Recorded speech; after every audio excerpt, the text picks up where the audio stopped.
హక్కు ధైర్యాన్ని ఓ ఖడ్గం శాసిస్తే. మన ప్రాణాలకు విలువే లేదా నాన్న?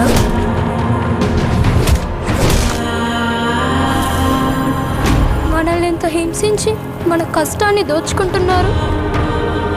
ప్రతివాడిని వాడి పైవాడు దోచుకుంటాడు. మనల్ని దొర దోచుకుంటే దొరని గోల్కొండ నవాబు దోచుకుంటాడు.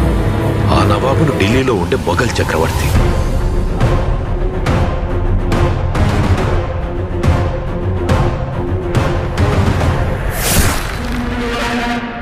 మన పైనున్న ఈ దొంగలందరినీ దోచుకోవడానికి ఆ భగవంతుడు ఖచ్చితంగా ఒకరిని పంపిస్తాడు.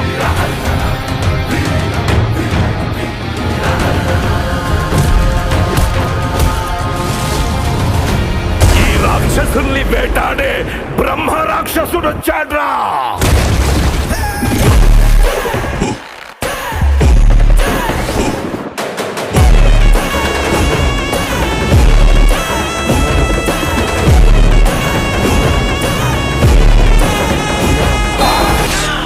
కొన్ని వందల రాజ్యాలు ఆ ఖడ్గానికి తల వంచి బానిసలైతే ఓ ఖడ్గం శాసిస్తే కొన్ని వందల రాజ్యాలు ఆ ఖడ్గానికి తల